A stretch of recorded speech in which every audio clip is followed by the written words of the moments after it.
नमस्कार, मैं श्यामगिरी। आप देख रहे हैं टीएफडी इंडिया न्यूज 24। टीएफडी इंडिया न्यूज 24 में आप सभी दर्शकों का स्वागत है।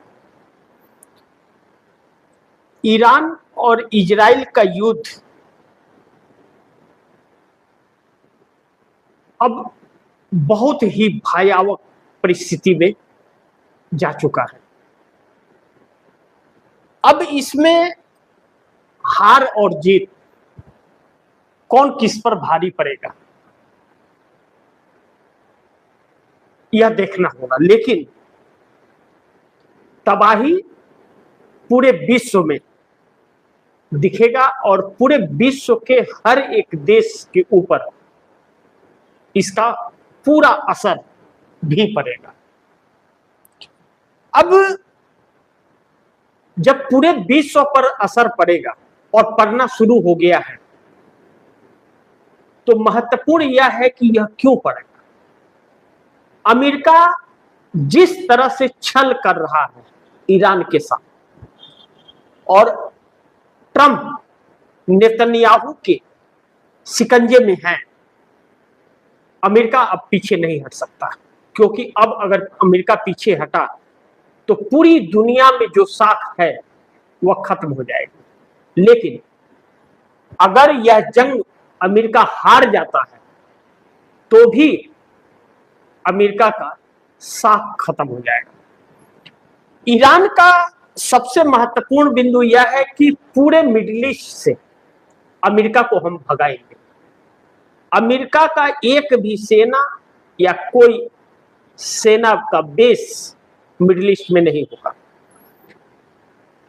इन सब के मद्देनजर अमेरिका जिस तरह से हथकंडे अपना रहा है, अमेरिका के अंदर ट्रंप का विरोध हो रहा है। 90 लाख लोग सड़क पर उतर गए ट्रंप के विरोध में, और ट्रंप कह रहे कि कुछ बेवकूफ है जो युद्ध न लड़े ऐसा कहते हैं, लेकिन वह बेवकूफ है। ट्रंप बहुत समझदार है, बाकी सब बेवकूफ है। जैसे भारत में हमारे देश के प्रधानमंत्री को भगवान ने यहां भेजा है धरती पर, और बाकी पूरे देश की जनता को शैतान ने भेजा है, प्रधानमंत्री का मानना है। अब ऐसे में दुबई के अंदर, अबू धाबी के अंदर जिस तरह से आज तबाही ईरान ने मचाई, इजराइल के अंदर इजराइल की संसद पर जो मिसाइल छूटा उस वक्त बजट पेश हो रहा था। और यह तो साफ है कि जिस तरह बजट में $10 बिलियन का युद्ध के लिए बजट रख रहे थे नेतन्याहू की पार्टी, एक लंबा युद्ध चलने वाला है। इजराइल भी लंबा युद्ध करेगा, इससे यह साफ होता है। लेकिन कुछ बयान जो आप दर्शकों को जानना बहुत जरूरी है। ईरान के अंदर परमाणु बम बनाने की मांग अब तेज हो गई। ईरान परमाणु बम बनाएगा या नहीं बनाएगा, यह सर्वोच्च नेता खामनेई तय करेंगे। लेकिन ट्रंप जब ने ऐलान किया कि ईरान में तबाही मचाएंगे, तो ईरान में परमाणु बम बनाने की मांग तेज हो गई। ईरान के पास 400 किलो यूरेनियम है, जिससे कई सारे बम बना पाना संभव है। लेकिन ईरान ने एक मिशन शुरू कर दिया जो अमेरिका के लिए और इजराइल के लिए बहुत भारी पड़ेगा। ईरान का मिशन जान फिदा शुरू हो गया, जिसमें महिलाएं भी, जिसमें बच्चे भी, पुरुष हैं। नागरिकों को युद्ध के लिए तैयार होने का आदेश ईरान की सरकार ने दे दिया। सेना के साथ मिलकर बलिदान की तैयारी में जान फिदा लग गए। जान फिदा यह जो है, यह बहुत ही एक ऐसी आपदा के वक्त यह इन्हें उतारा जाता है जब आर और पार की जंग हो।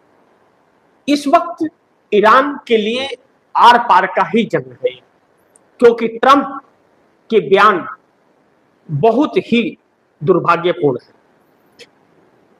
जिस तरह मुस्तफा खामनेई के पास अब यह अधिकार है कि मुस्तफा खामनेई बदल सकते हैं ईरान की परमाणु नीति को।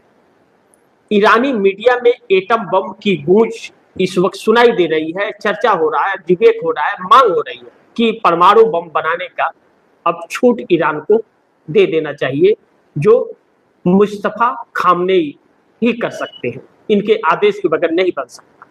अभी तक परमाणु बम नहीं बना रहा था ईरान, लेकिन 400 किलो यूरेनियम है तो अब बना लेना चाहिए, क्योंकि हर कोई ईरान को खत्म करना चाहता है।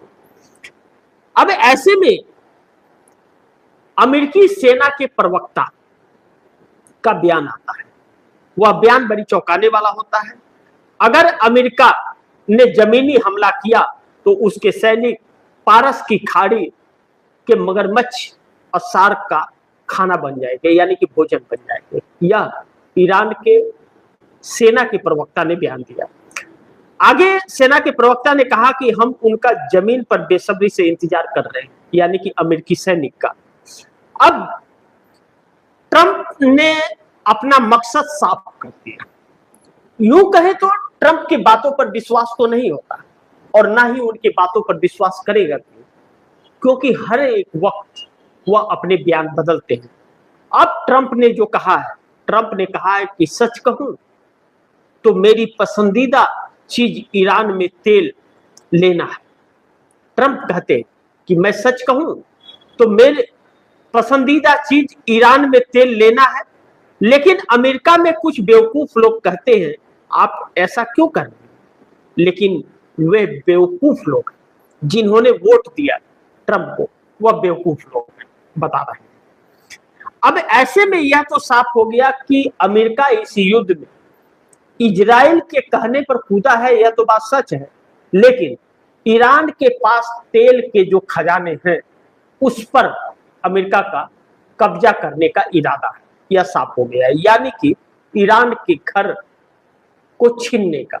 तो ईरान भी कम नहीं।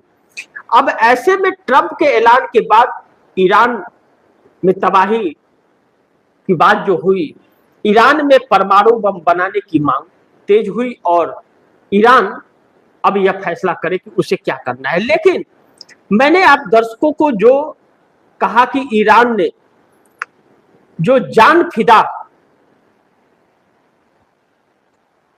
शुरू किया, यह जान फिदा जो है, यह आर और पार का, घर से जब जंग के लिए निकलते हैं तो अलविदा कह के निकलते हैं, यानी कि अब हम आएंगे इस बात की गारंटी नहीं, यानी कि यह आखिरी मुलाकात है, यानी कि इंसान उसके बाद में कोई रास्ता नहीं बचता।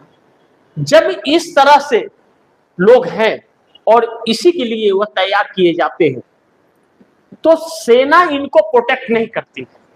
यह जानफिदा जो होते हैं यह प्रोटेक्ट सेना को करते हैं।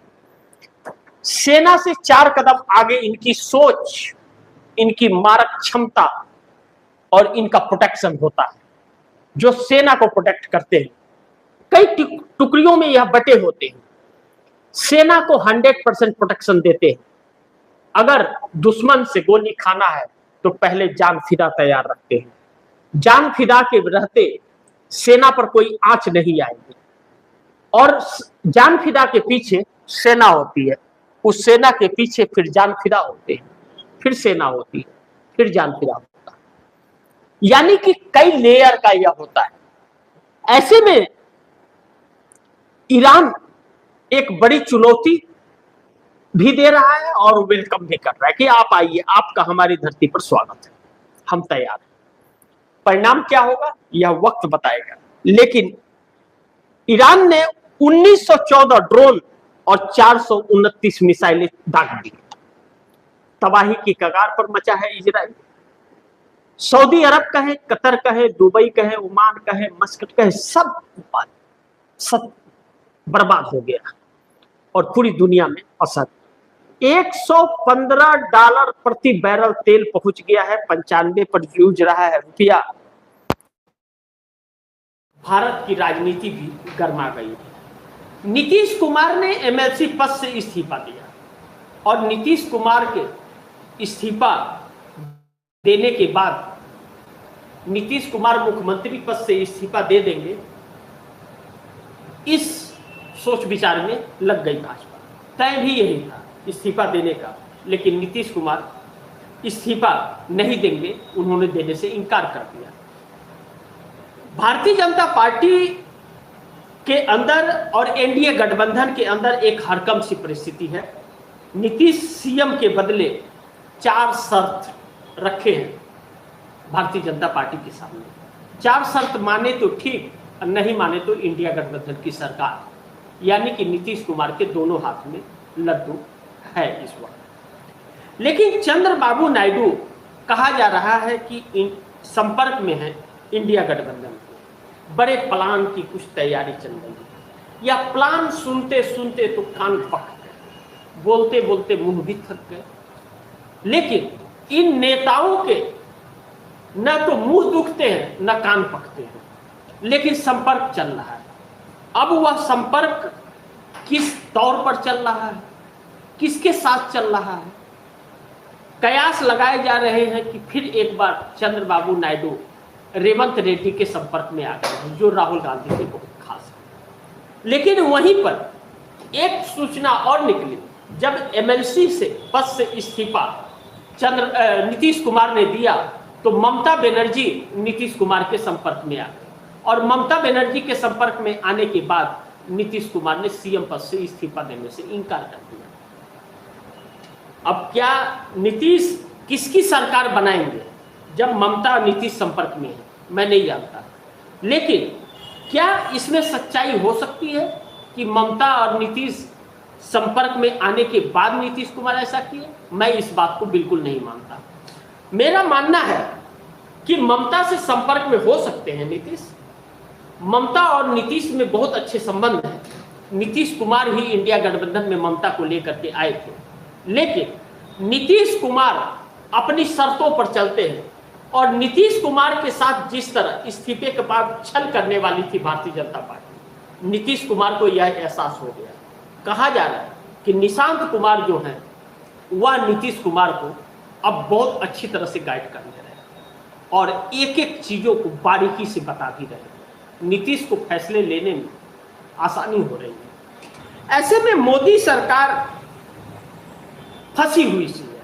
मोदी की खुद की सांसें अटकी हुई है, अटकने लगी भी है, क्योंकि ईरान और अमेरिका के इस युद्ध से और नीतीश कुमार जिस तरह से पलट गए, मोदी के लिए मुश्किलें पैदा हो गई। क्योंकि जब 150 से 200 रुपये लीटर पेट्रोल डीजल सब होगा, गैस महंगा होगा, जब परिस्थितियां इस हद तक आ गई हैं, बेरोजगारी बढ़ती जा रही है, सब कुछ समस्याएं उलझ सी गई हैं, मोदी के पास इससे बचने के रास्ते नहीं हैं। 4 राज्य, एक केंद्र शासित प्रदेश में चुनाव, अंतर्राष्ट्रीय मुद्दे हावी हैं। तो ऐसे में नरेंद्र मोदी का सांस अटकना लाजमी है। लेकिन नरेंद्र मोदी का भंडाफोड़ हो गया है। अब नरेंद्र मोदी इससे कैसे निपटेंगे यह वक्त बताएगा।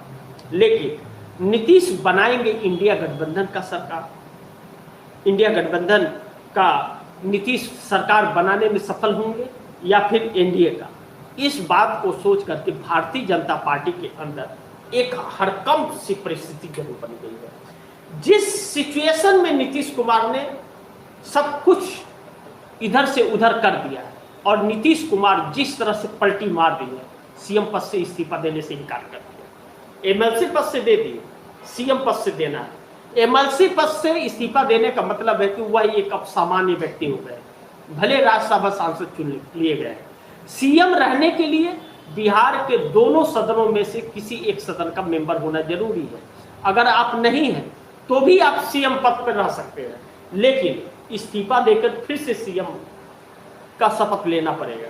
क्या भारतीय जनता पार्टी फिर समर्थन देगी उनको सीएम बनाने के लिए कि 10 दिन और वह सीएम रहे, या फिर भाजपा सीएम बनेगी, या फिर इंडिया गठबंधन का सीएम बनेगा? यह देखना बड़ी महत्वपूर्ण है।